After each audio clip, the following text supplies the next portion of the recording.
Friends, recently I came across a statement saying that the Brahmins of India have mostly the Russian DNA in them.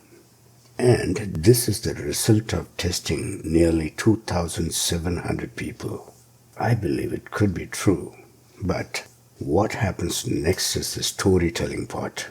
They say that the people of Yamaya culture mingle with the people of India. The more they mingled, the more lighter-skinned Brahmins were formed, assuming that the Indians were always dark-skinned, which is not even true.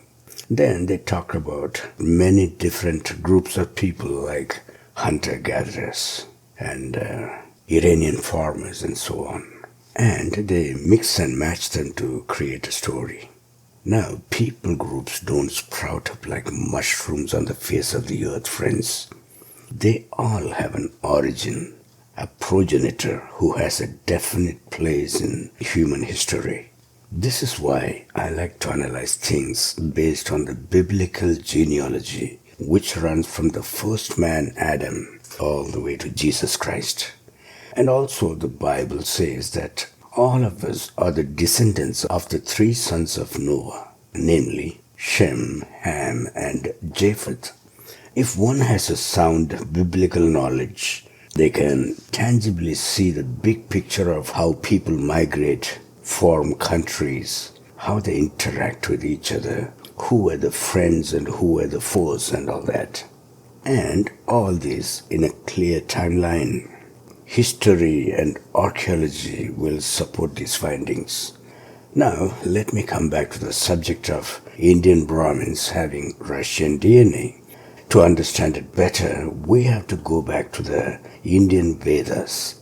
Vedic scholars know that in the beginning of the post-flood history of Noah, which is Manu, there were two groups of people known as Bharatas and the Purus who combinedly ruled ancient India. Out of these two groups, one came from the region north of Himalayas known as Uttarakuru. They were Japhetic. And the other group came from the Armenian region and hence they were Aryans, which are Semitic. Then there were a few battles in between these two groups of people at different times, which made the defeated parties move westward. Maybe unknown to us, the major portion of the Aryans left India, leaving behind the Puru people, who became the Kurus later, who were of Russian region originally, and hence these DNA results.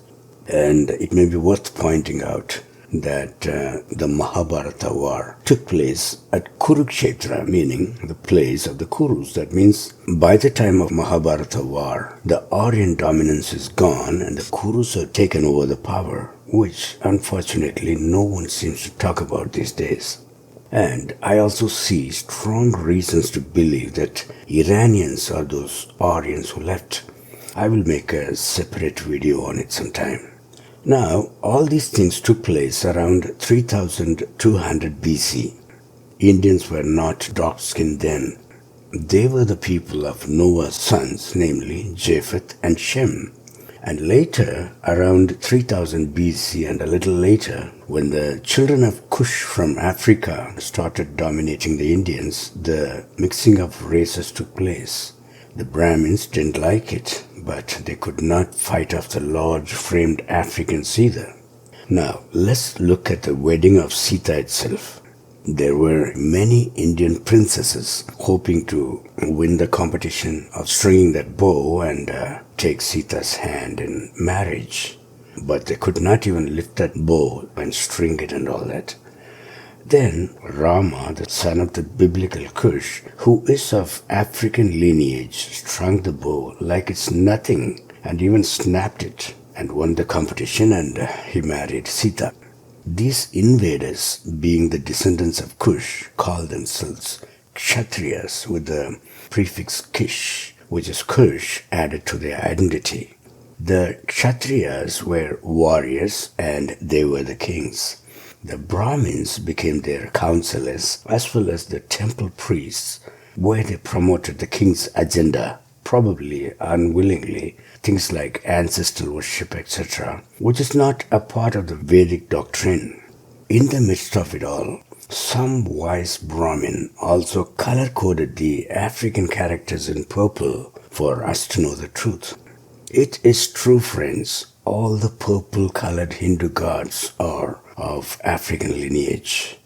And you will never find Brahma or Narada in purple color because they were Brahmins. Nevertheless, today it is sad to see the Brahmins defending their purple invaders as their gods and persecuting the rest of the minorities simply because they don't share their views. Thanks for watching.